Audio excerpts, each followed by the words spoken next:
Assalamu alaikum viewers, I am Mariam and welcome to my channel Mariam Zahoor Official. Don't forget to subscribe my channel and watch the video till the end. तो चलें शुरू करते हैं। आज का जो हमारा टॉपिक है वो 9th क्लास की बुक का चैप्टर नंबर 2 है और उसका टॉपिक नंबर 1 है बायोडाइवर्सिटी। सबसे पहले हम चैप्टर की बात कर लेते हैं। चैप्टर का नेम है बायोडाइवर्सिटी। इसके इंट्रोडक्शन की बात कर लेते हैं। बायोडाइवर्सिटी, जैसा कि हम लोग सब जानते हैं पहले ही कि बायो का मतलब होता है लाइफ और डाइवर्सिटी का मतलब होता है वैरायटी, यानी कि variety of life. Variety of life के अंदर अब क्या क्या चीज़ें आती हैं? लाइफ के अंदर आ जाते हैं हमारे पास जितने भी लिविंग ऑर्गेनिजम्स हैं। लिविंग ऑर्गेनिजम्स के अंदर एनिमल्स भी आ जाते हैं, प्लांट्स भी आ जाते हैं और माइक्रो ऑर्गेनिज्म भी आ जाते हैं। तो इसी तरह से हम बायोडाइवर्सिटी के अंदर वैरायटी ऑफ प्लांट्स को, वैरायटी ऑफ एनिमल्स और variety of all living organism और माइक्रो ऑर्गेनिज्म को स्टडी करते हैं।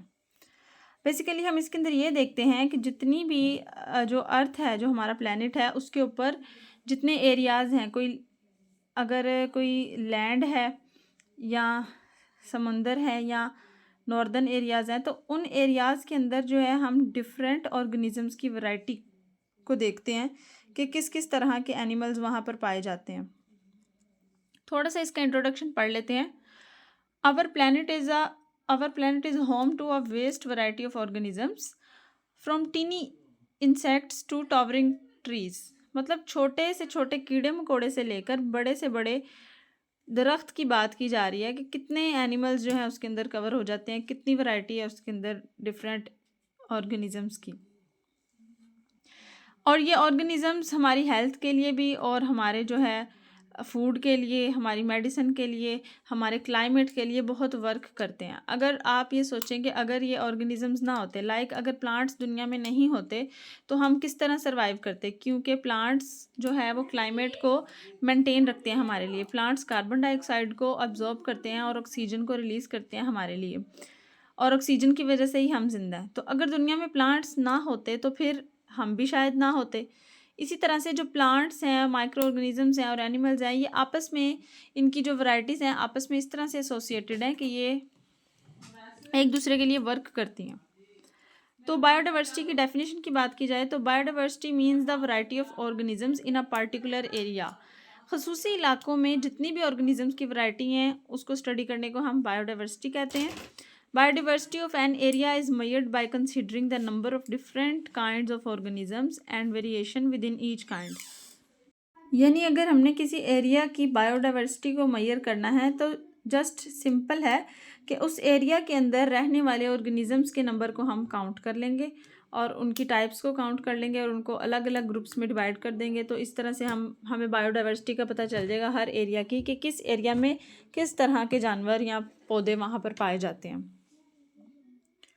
उसके अलावा जो बायोडाइवर्सिटी है उसके कुछ फैक्टर्स हैं कि वो किस फैक्टर के ऊपर डिपेंड करती है। तो यहाँ पर हम स्टडी करते हैं। Biologist have discovered and clarified almost 2 million kind of organisms. तो 2 मिलियन काइंड ऑफ ऑर्गेनिजम्स जो हैं बायोलॉजिस्ट ने डिस्कवर किए हैं। ये एक MCQs भी है, पेपर में MCQs के तौर पे पूछा जा सकता है। उसके अलावा जो बायोडाइवर्सिटी है किसी भी जगह की, वो उसके क्लाइमेट के ऊपर, उसकी सॉइल के टाइप के ऊपर और उसके एल्टीट्यूड के ऊपर जो है वो डिपेंड करती है।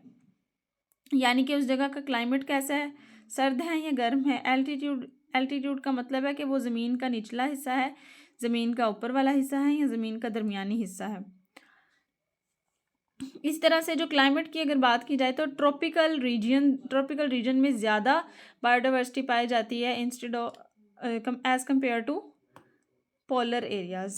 ट्रॉपिकल रीजन्स होते हैं जिनका एवरेज टेम्परेचर गर्म होता है, यानी जहाँ पर ज़्यादा गर्मी होती है, और पोलर रीजन्स वो होते हैं जहाँ पर ज़्यादातर सर्दी होती है, जहाँ बर्फ़बारी वगैरह होती है। तो इसी तरह से हम जो है बायोडाइवर्सिटी के अंदर इन सब एनिमल्स की वैरायटी को स्टडी करते हैं और क्लाइमेट को देखते हैं। वो जो फैक्टर्स हैं जिनके ऊपर बायोडाइवर्सिटी को स्टडी करते हैं, उन फैक्टर्स को स्टडी करते हैं, यानी क्लाइमेट को और सॉइल की टाइप को और ज़मीन के एल्टीट्यूड को। तो इन चीज़ों को हम बायोडाइवर्सिटी के अंदर स्टडी करते हैं। इसके बाद हमारे पास है जी इम्पोर्टेंस ऑफ बायोडाइवर्सिटी। कि बायोडाइवर्सिटी की क्या इंपॉर्टेंस है और बायोडाइवर्सिटी हमारी लाइफ में क्या रोल प्ले करती है और हमें क्या बेनिफिट जो है वो देती है, प्रोवाइड करती है, ये हम इसकी इंपॉर्टेंस के अंदर पढ़ेंगे। तो सबसे जो बड़ा फ़ायदा है बायोडाइवर्सिटी का वो ये है कि बायोडाइवर्सिटी से हमें जो है वो फूड मिलता है और इनसे क्या होता है, हमें मेडिसिन वगैरह मिलती है। यहाँ पर एक एमसीक्यूज भी है। इंटरनेशनल बायोडाइवर्सिटी डे 22 मई को इंटरनेशनल बायोडाइवर्सिटी डे मनाया जाता है पूरी दुनिया के अंदर। अच्छा, तो सबसे बड़ा फ़ायदा ये है बायोडाइवर्सिटी का कि ये इकोसिस्टम स्टेबिलिटी प्रोवाइड करती है। इकोसिस्टम को स्टेबल किस तरह से करती है बायोडाइवर्सिटी? ये जो है कार्बन साइकिल और नाइट्रोजन साइकिल की सूरत में इकोसिस्टम को स्टेबल करती है। फॉर एग्जांपल, कार्बन साइकिल में क्या होता है? कार्बन साइकिल में ये होता है कि जो कार्बन डाइऑक्साइड है वो प्लांट एब्जॉर्ब करते हैं और उसको ऑर्गेनिक मैटर के अंदर चेंज करते हैं ताकि वो अपना फूड तैयार कर सकें और उसके बदले में ऑक्सीजन रिलीज़ करते हैं। तो इस तरह से जो कार्बन डाइऑक्साइड है वो प्लांट्स को मिल जाती है और जो ऑक्सीजन है वो एनिमल्स को मिल जाती है और दोनों एक दूसरे के लिए वर्क करते हैं और इकोसिस्टम को स्टेबल रखते हैं।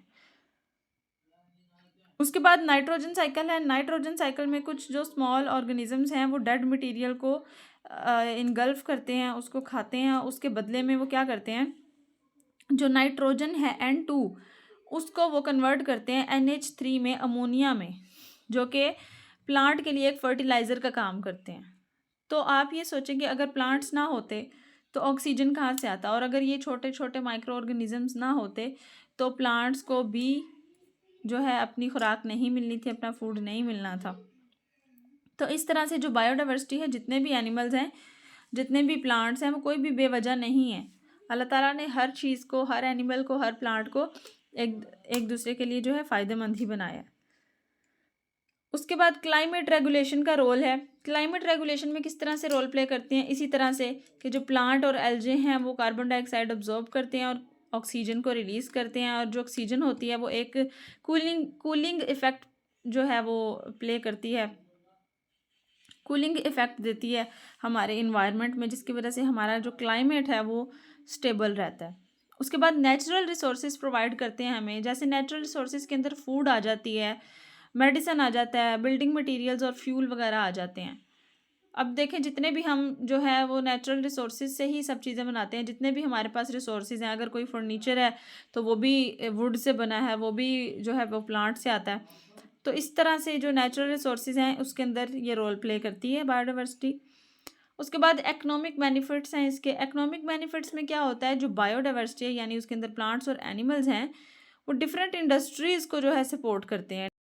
इंडस्ट्री के अंदर एग्रीकल्चर की इंडस्ट्री आ जाती है, टूरिज़्म की इंडस्ट्री और फार्मास्यूटिकल की इंडस्ट्री आ जाती है। फार्मास्यूटिकल्स में दवाइयाँ बनाने में ये मदद करते हैं, दवाइयाँ बनाने में जो है इनका इस्तेमाल होता है। एग्रीकल्चर में जो है प्लांट्स और जो क्रॉप्स हैं उनकी प्रोडक्शन को देखा जाता है। इस तरह से ये एग्रीकल्चर में रोल प्ले करते हैं। और तो हमारा आज का टॉपिक यहाँ पर एंड होता है। अगर आपको वीडियो अच्छी लगे तो लाइक करें, शेयर करें और चैनल को सब्सक्राइब कर दें। Thank you.